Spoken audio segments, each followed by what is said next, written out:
सुबह के 10 बज चुके हैं और ये वक्त है मारो राजस्थान का। मैं हूं आपके साथ आयुषी गुप्ता। तो चलिए रुक करते हैं खबरों की ओर। उदयपुर में आईटी की कार्रवाई देखने को मिली है। आपको बता दें कि होटल कारोबारियों पर आईटी की रेड जारी है। 34 ठिकानों पर आईटी विंग की जांच जारी है। छापे में अब तक 2 करोड़ से ज्यादा कैश जब्त हुए हैं और बड़ी मात्रा में सोने की ज्वेलरी भी सामने आई है। आपको बता दें कि ठिकानों से भारी मात्रा में डिजिटल दस्तावेज मिले हैं। उदयपुर में शाही शादियों से कमाई गई ब्लैक मनी। मुंबई कोलकाता में भी 4 ठिकानों पर रेड जारी है। और ज्यादा जानकारी के लिए संवाददाता राकेश हमारे साथ फोन लाइन पर जुड़ चुके हैं। राकेश, होटल कारोबारियों पर आईटी का ये रेड देखने को मिल रहा है और ये कहा जा रहा है कि छापे में अब तक 2 करोड़ से ज्यादा के कैश जब्त हुए। क्या अपडेट अभी इस पूरे मामले को लेकर? बिल्कुल, देखिए आयुषी, कल आयकर विभाग इन्वेस्टिगेशन ने करीब 31 ठिकानों पर छापे मारे थे, लेकिन जब कार्रवाई आगे बढ़ी तो आज ये 34 ठिकानों पर पहुंच गई है। उदयपुर में 30 ठिकानों पर ये कार्रवाई जारी है। इसके अलावा 2 ठिकाने मुंबई में और 2 कोलकाता में है। चूंकि जो दस्तावेज मिले हैं इनमें बहुत बड़े पैमाने पर जो वीवीआईपी शादियां होती हैं उदयपुर में, देश विदेश के जो शाही शादियां होती हैं, वो उसके लिए उदयपुर एक डेस्टिनेशन है और वहां पर ये मुख्यतः बड़ी शादियों का आयोजन करते हैं और इससे बहुत बड़े पैमाने पर ब्लैक मनी जनरेट की जाती है।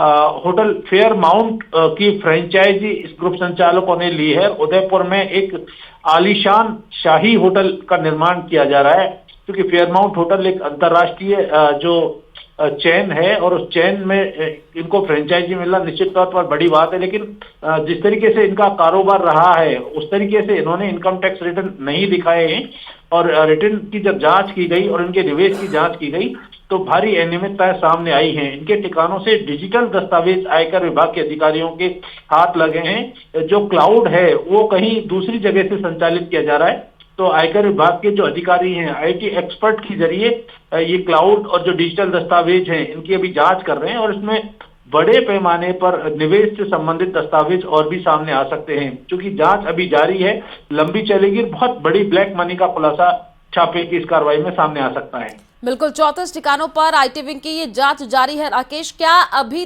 कुछ अपडेट निकल करके सामने आई है? किसी का नाम सामने आया है या कुछ और अपडेट?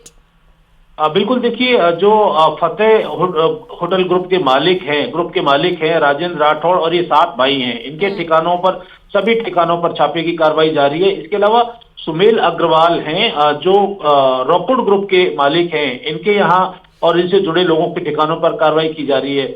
साथ ही जो एएमडीए ग्रुप है, एडीएम ग्रुप है एक, इनका जो शाही शादियों में जो तमाम तरह की, चाहे टेंट डेकोरेशन, लाइटिंग, सभी तरह की व्यवस्थाएं की जाती हैं और इन सभी ग्रुप संचालकों द्वारा जो ब्लैक मनी का बहुत बड़े पैमाने पर जो है इस्तेमाल किया गया है, इसके जो पुख्ता सबूत आयकर विभाग के हाथ लगे हैं। और जो ब्लैक मनी की जो मात्रा बताई जा रही है बहुत बड़ी है, चूंकि अभी कैलकुलेट नहीं की गई है। आयकर विभाग के अधिकारी अभी सिर्फ दस्तावेजों को संभालने में लगे हुए हैं। एक और सवाल है, मुंबई कोलकाता के भी 4 ठिकानों पर ये छापेमारी चल रही है, तो क्या इसका कोई कनेक्शन है उदयपुर से? हाँ बिल्कुल, ये कनेक्टेड हैं, इन्हीं ग्रुप से जुड़े ठिकाने हैं और जहां पर इनके कारोबार हैं। चूंकि ये अंतर्राष्ट्रीय देश विदेश के लोगों की शाही शादियों का अरेंजमेंट करते हैं, तो अब वहां इनकी जो कंपनी से जुड़े जो ठिकाने हैं उन पर कार्रवाई की जा रही है और वहां भी आयकर विभाग के अधिकारियों को अहम दस्तावेज अभी तक हाथ लगे हैं, जिनकी अभी छानबीन की जा रही है। ठीक है राकेश, आप नजर बना करके रखिए, आगे भी आपसे अपडेट लेंगे। फिलहाल शुक्रिया तमाम जानकारी साझा करने के लिए।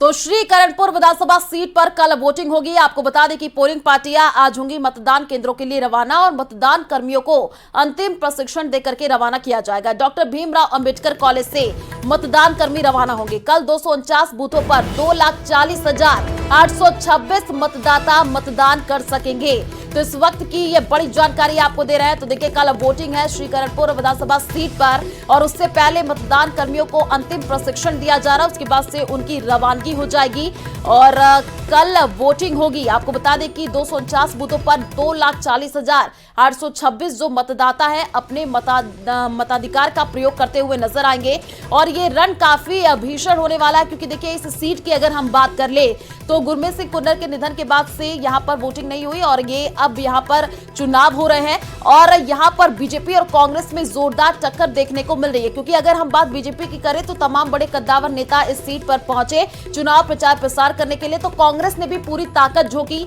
लगातार वो तस्वीरें हमने आपको दिखाई थी जब बड़े कद्दावर नेता वहां पर पहुंचे और उन्होंने चुनाव प्रचार प्रसार किया। ज्यादा जानकारी के लिए संवाददाता अशोक शर्मा हमारे साथ लाइव जुड़े हुए हैं। अशोक, फिलहाल क्या अपडेट मिल पा रही है? ये कहा जा रहा है कि अब जब वहां पर पोलिंग पार्टियों की रवानगी होगी उससे पहले अंतिम प्रशिक्षण दिया जा रहा है, हलचल क्या देखने को मिल रही है? सभी मतदान दलों से मेरा आग्रह है। बिल्कुल, देखिए आयुषी, इस समय श्री गंगानगर की कर्णपुर विधानसभा सीट पर 5 जनवरी यानी कि कल जो मतदान होने जा रहा है उसको लेकर श्री गंगानगर जिला निर्वाचन विभाग के द्वारा मतदान कर्मियों को अंतिम प्रशिक्षण दिया जा रहा है। अभी मैं प्रशिक्षण स्थल पर ही मौजूद हूँ। जिला निर्वाचन विभाग के द्वारा मतदान कार्मिकों को अंतिम प्रशिक्षण देकर कुछ ही देर बाद ईवीएम मशीन के साथ साथ वीवीपैट मशीन और अन्य चुनाव सामग्री के साथ श्री कर्णपुर विधानसभा क्षेत्र के सभी 249 मतदान केंद्रों की ओर रवाना कर दिया जाएगा। मैं आपको मतदान कर्मियों के प्रशिक्षण स्थल का नजारा दिखाऊं तो आप ये देखिए, इस समय कर्णपुर विधानसभा क्षेत्र में जो मतदान कार्मिक होंगे जिनके ऊपर कल का विधानसभा चुनाव करवाने की जिम्मेदारी रहेगी, उन सभी मतदान कार्मिकों को ये आज तीसरा और अंतिम प्रशिक्षण दिया जा रहा है। जिला निर्वाचन विभाग के द्वारा इस समय अंतिम प्रशिक्षण देते हुए सभी मतदान कार्मिकों को कल होने जा रहे मतदान को लेकर सभी आवश्यक दिशा निर्देश दिए जा रहे हैं। चूंकि कल श्री गंगानगर की कर्णपुर विधानसभा सीट पर 249 पोलिंग बूथ्स पर 2,40,826 मतदाता अपने मताधिकार का इस्तेमाल कर सकेंगे, जिसके लिए सभी आवश्यक तैयारियां अब लगभग अंतिम चरण में है।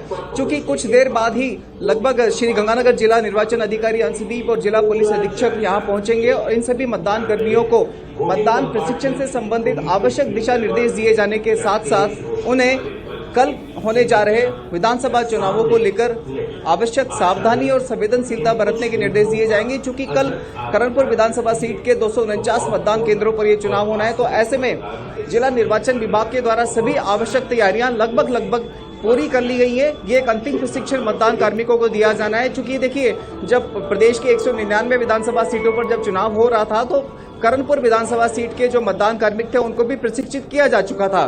चूंकि चुनाव स्थगित हुए तो ऐसे में जिला निर्वाचन विभाग के द्वारा इन मतदान कार्मिकों को एक बार और अंतिम प्रशिक्षण दिया जा रहा है और अंतिम प्रशिक्षण देने के बाद में कुछ देर बाद अब ये सभी चुनाव सामग्रियां लेकर मतदान केंद्रों की ओर रवाना हो जाएंगे। हम यहाँ के उप जिला निर्वाचन अधिकारी हैं अरविंद जी, इनसे हम बात करने का प्रयास करेंगे और जानने का ये प्रयास करेंगे कि कल जो विधानसभा चुनाव होने जा रहा है उसको लेकर इस समय किस तरह की तैयारियां चल रही है, हम बात कर जानने का प्रयास करते हैं। जी, एक वोटिंग कंपार्टमेंट के सामने की तरफ सर, ये आज अंतिम और आखिरी प्रशिक्षण है, किस तरह से प्रशिक्षित किया जा रहा है और कल होने वाले चुनाव को लेकर क्या तैयारियां हैं? अभी इनको फाइनल प्रशिक्षण कर देके और रवाना कर रहे हैं और ईवीएम, इलेक्शन पेपर्स वगैरह जो भी और जो आवश्यक इनके कोई संदेह है किसी प्रकार का इलेक्शन से फ्री, फेयर और पीसफुल इलेक्शन कराने के लिए, तो उनको डाउट्स क्लियर किया जा रहा है और इनको अपने गंतव्य स्थान पे भिजवाने के लिए हमने बिल्कुल अच्छी सीटिंग प्लान बिठा के इनको एक सीट पे सामान वहीं वितरण कर रहे हैं, बिठा के बिल्कुल इनको, और अपना सामान लेके और ये गंतव्य स्थल पे जाएंगे। बिल्कुल, देखिए स्वीप गतिविधियों के जरिए जिला निर्वाचन विभाग का ये प्रयास रहा कि अधिक से अधिक मतदान हो। इस बार भी काफी एक्टिविटीज की गई, तो मतदाताओं को क्या संदेश देना चाहेंगे कि वो कल बढ़ चढ़कर अपने मताधिकार का इस्तेमाल करें? बिल्कुल, मतदान एक ऐसी प्रक्रिया है जिससे सरकार का निर्वाचन होता है, अपने जनप्रतिनिधि का निर्वाचन होता है, इसलिए अपने निर्वाचन के अंदर बढ़ चढ़ के सभी लोग अपना मत का प्रयोग करें। सभी से अपील है मेरी कि अपना मत सभी अपना डालें। जो भी मतदाता है कर्णपुर विधानसभा क्षेत्र के सभी मतदाताओं से अपील है कि वो अपना मतों का प्रयोग करें। इस बार इलेक्शन कमीशन ऑफ इंडिया ने बुजुर्ग मतदाताओं को, जो दिव्यांग मतदाता हैं, उनको होम वोटिंग की सुविधा भी दी। उसके बावजूद भी काफी सारे मतदाता हैं जो पोलिंग बूथ पर आकर ही अपने मताधिकार का इस्तेमाल करते हैं। तो मतदान केंद्रों पर मतदाताओं को कौन कौन सी सुविधाएं उपलब्ध होंगी, खासतौर से बुजुर्ग और दिव्यांग मतदाताओं को, और क्या यदि कोई लॉ एंड ऑर्डर जैसी स्थिति होती है तो पुलिस जाब्ता को लेकर क्या व्यवस्थाएं की गई हैं? सभी मतदाताओं को हमने, जो मतदाता 80+ हैं, PWD हैं और जो मतदान पे आकर मतदान केंद्र पे आके मतदान नहीं कर सकते थे, उनको चिन्हित करके हमने होम वोटिंग की सुविधा दी गई। इस इलेक्शन कमीशन ने होम वोटिंग की सुविधा रखी गई और उस सुविधा के तहत सभी ने वोटिंग भी की। और जो भी आदमी जो प्रत्यक्ष मतलब ईवीएम से अपना वोट देना चाह रहा है, तो दिव्यांग के लिए हमने ट्राईसाइकिल की वहाँ व्यवस्था रहेगी मौके पे। और बाकी हमारे वहाँ वोटर हेल्पलाइन बूथ रहेगा, जिसमें मतदाताओं को अल्फाबेटिकली रोल मिलेगा। अगर कोई किसी को अगर पता नहीं है तो उसमें नामजद उसमें अल्फाबेटिकली इंग्लिश के अल्फाबेट से अपना नाम ढूंढ सकता है। और सभी प्रकार की हमने व्यवस्थाएं सुनिश्चित की है। बाकी पीसफुल इलेक्शंस के लिए सभी से अपील है कि वो आराम से अपना शांतिपूर्ण मतदान करें और अपना सहयोग करें लोग। हालांकि श्री गंगानगर जिले में चुनाव के दौरान कभी भी अप्रिय स्थिति का सामना अमूमन नहीं करना पड़ता है, लेकिन फिर भी यदि कोई अप्रिय स्थिति होती है तो ऐसी स्थिति में निपटने के लिए पुलिस जाब्ते की क्या व्यवस्थाएं की गई हैं? इसके लिए हमारे पास सीएपीएफ की फोर्स भी है हमारे पास, प्लस सभी सेक्टर ऑफिसर्स हैं, उनके साथ सेक्टर टीमें हैं पुलिस की और मोबाइल टीमें भी रहेंगी। और सभी बूथों पे एक एक जो है कांस्टेबल रहेगा।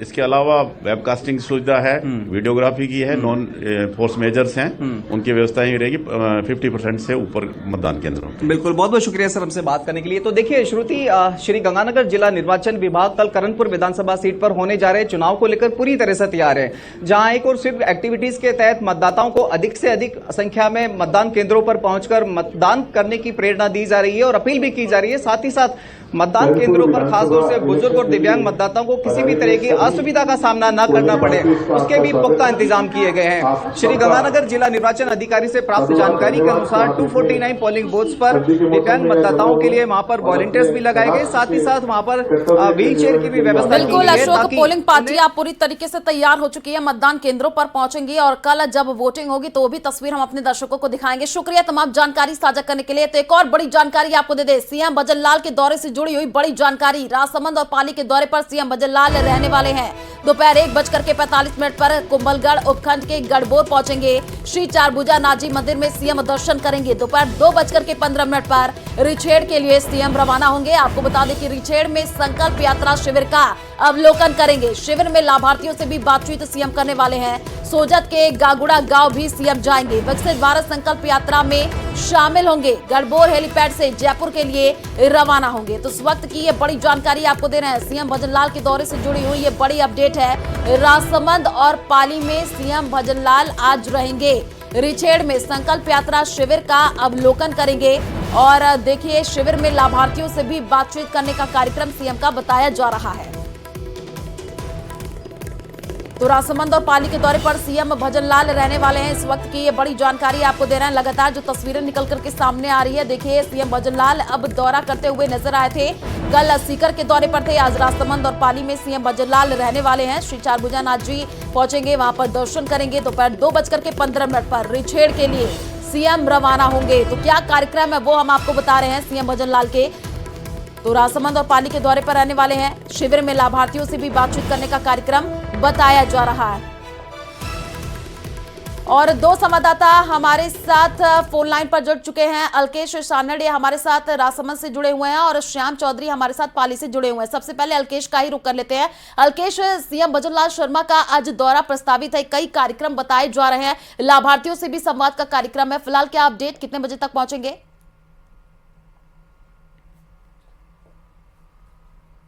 देखिए 4 बजे आ रहे हैं। 4 बजे को, क्योंकि 4 बजे का प्रदेश की राजनीति में विशेष स्थान माना जाता है, ऐसे में 4 बजे दर्शन के लिए वो आएंगे। और जो प्रोटोकॉल सीएम का जो बताया जा रहा है, उस प्रोटोकॉल के देखा जाए तो सीएम पहले पाली जिले में जाएंगे, जहाँ 12:15 बजे घाघुड़ा तहसील में वो भारत संकल्प यात्रा का शिविर है, वहाँ पर अवलोकन करेंगे और वहां से वो जो गढ़बोर के लिए प्रस्थान करेंगे। और 2:45 बजे के करीब सीएम के जो चारभुजा पहुंचने का कार्यक्रम है, जहाँ वो प्रभु गढ़बोर चारभुजा नाथ के दर्शन करेंगे और यहाँ से करीब 2:15 बजे मंदिर में दर्शन करने के बाद वो रिछेड़ में जाएंगे, जहाँ पर भारत जो संकल्प यात्रा का जो शिविर है वो कैंप में शिविर का अवलोकन करेंगे और लाभार्थियों से संवाद करेंगे। लेकिन अब लोकसभा चुनाव से पहले कहीं न कहीं, क्योंकि केंद्र सरकार की बड़ी योजना है भारत संकल्प यात्रा, जिसके जरिए केंद्र सरकार लोगों के आम जन तक सीधी अपनी योजनाओं का प्रचार प्रसार करना चाह रही है और लोगों को बताना चाह रही है कि उनके हित में केंद्र सरकार ने कौन कौन सी योजनाएं चला रखी है और किनका उनको लाभ मिल रहा है। जो लाभ से वंचित लोगों को जोड़ने के लिए ये लाभार्थी शिविर लगाए जा रहे हैं। ऐसे में मुख्यमंत्री खुद उस शिविर में जाकर ये व्यवस्थाओं की देखेंगे और लोग लाभार्थियों से बात करेंगे तो उन्हें सरकार की किन किन सुविधाओं का लाभ मिल रहा है। जी ठीक है अलकेश, आप बने रहिए हमारे साथ। श्याम चौधरी भी हमारे साथ जुड़े हुए हैं। श्याम, मुख्यमंत्री पहुंचेंगे, उसके बाद से कई कार्यक्रम उनके प्रस्तावित है। लगातार वो तस्वीरें हम देख रहे हैं, ताबड़तोड़ सीएम भजनलाल शर्मा दौरा करते हुए नजर आ रहा है। पाली में क्या क्या कार्यक्रम प्रस्तावित है?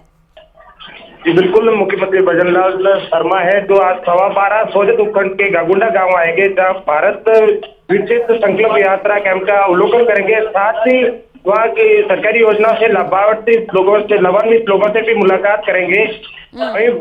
जो भाजपा के कार्यकर्ता है उनसे रूबरू होने का भी कार्यक्रम है। जी ठीक है, तो वहां से फिर उसके बाद से और क्या उनके कार्यक्रम है? जैसे कि अलकेश बता रहे हैं कि शिविर में भी पहुंचेंगे, बातचीत करते हुए नजर आएंगे, क्योंकि देखिए लोकसभा चुनाव है आने वाले दिनों में। उससे पहले जो तस्वीरें निकल करके सामने आ रही है, सीएम भजनलाल पहुंच रहे हैं, संवाद करते हुए नजर आ रहे हैं। ठीक है, आप दोनों रिपोर्टर का बहुत बहुत धन्यवाद हमारे साथ जुड़ने के लिए और तमाम जानकारी साझा करने के लिए।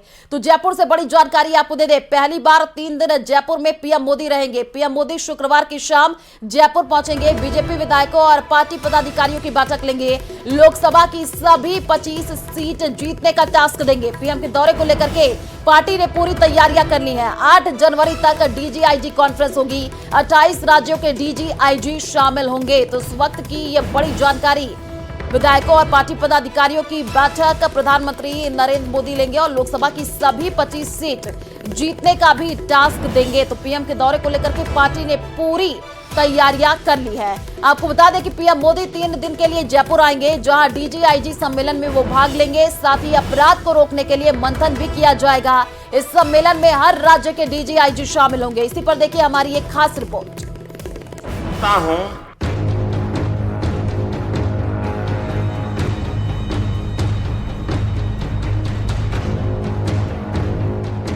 राजधानी जयपुर को सजाया जा रहा है, क्योंकि राजधानी जयपुर में डीजीआईजी सम्मेलन का आयोजन होगा। इसी सम्मेलन से पहले की तस्वीर आपके सामने है। सम्मेलन में पीएम मोदी भी शामिल होंगे, जो अगले 3 दिन तक जयपुर में ही रहेंगे। ऐसा पहली बार होना है जब पीएम मोदी 3 दिनों तक जयपुर में रुकेंगे, क्योंकि देश भर के तमाम बड़े अधिकारी, सुरक्षा व्यवस्था से जुड़ी एजेंसीज के अधिकारी इस कॉन्फ्रेंस में शामिल होने के लिए, हिस्सा लेने के लिए जयपुर पहुंचने जा रहे हैं। और इस सम्मेलन की तैयारी जोरों पर है। इस सम्मेलन में पीएम मोदी, गृह मंत्री अमित शाह, सुरक्षा सलाहकार अजीत डोभाल समेत कई बड़े अफसर और नेता इसमें भाग लेंगे। कॉन्फ्रेंस 4 जनवरी से शुरू होकर 8 जनवरी तक चलेगी। कॉन्फ्रेंस में 28 राज्यों और केंद्र शासित प्रदेशों के डीजीआईजी भाग लेंगे। पीएम मोदी और अमित शाह 5 जनवरी को जयपुर पहुंचेंगे और 7 जनवरी को वापस दिल्ली आएंगे। सम्मेलन जयपुर के झालाना स्थित राजस्थान इंटरनेशनल सेंटर में आयोजित होगा, जहां पर तैयारियों को अंतिम रूप दिया जा रहा है और सुरक्षा के मद्देनजर पूरे कैंपस को एसपीजी ने अपने कब्जे में ले लिया है। प्रधानमंत्री मोदी राजभवन में ठहरेंगे, जबकि केंद्रीय गृह मंत्री अमित शाह ऊर्जा विभाग के गेस्ट हाउस में रुकेंगे। राज्यों के डीजीपी और अन्य अधिकारी 5 जनवरी से 7 जनवरी तक आयोजित सम्मेलन में शामिल होने के लिए 4 जनवरी को ही जयपुर पहुंच जाएंगे। देश के प्रधानमंत्री नरेंद्र मोदी यहां पर तमाम जो पूरे देश के जो 28 राज्यों से के जो डीजीआईजी हैं और जो केंद्र शासित प्रदेशों के डीजीआईजी हैं, उन्हें यहां पर संबोधित करेंगे। सम्मेलन में अमित शाह मुख्य अतिथि रहेंगे, जबकि राष्ट्रीय सुरक्षा सलाहकार अजीत डोभाल कार्यक्रम की अध्यक्षता कर सकते हैं। पुलिस मुख्यालय और जयपुर कमिश्नरेट पुलिस की ओर से तैयार सुरक्षा इंतजाम पर एसपीजी काम कर रही है। साथ ही बुलेट प्रूफ गाड़ियों का इंतजाम किया गया है। इन तमाम मसलों को लेकर के यहाँ पर मंथन चिंतन किया जाएगा और उसके बाद में, इस मंथन चिंतन के बाद में देश का जो गृह मंत्रालय, देश की जो सिक्योरिटी एजेंसीज है, वो उस पर आगे बढ़ती हुई नजर आएंगी। कैमरा पर्सन शेर सिंह के साथ लवली वधवा, न्यूज़ 18 जयपुर।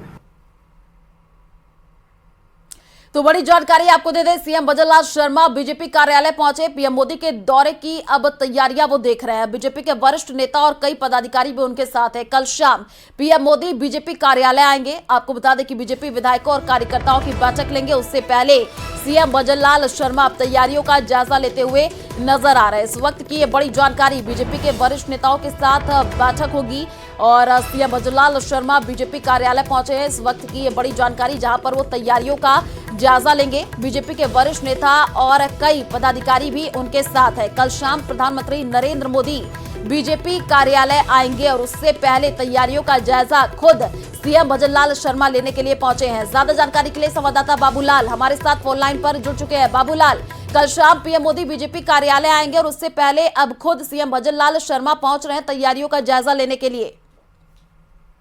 जी बिल्कुल, सीएम भजनलाल शर्मा पहुंच गए हैं बीजेपी कार्यालय।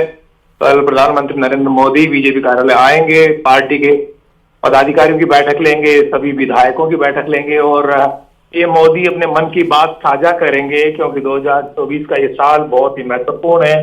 बीजेपी इस बार फिर से तीसरी बार हैट्रिक लगाने के मकसद से चुनाव मैदान में उतरेगी। इसलिए पीएम मोदी विधायकों से और सीएम भजनलाल से यही उम्मीद कर रहे होंगे कि सारी की सारी सीटें, जिस तरह से राजस्थान में 2 बार बीजेपी ने क्लीन स्वीप किया है, उसी तरह से इस बार फिर से बीजेपी सारी की सारी लोकसभा की सीटें जीते।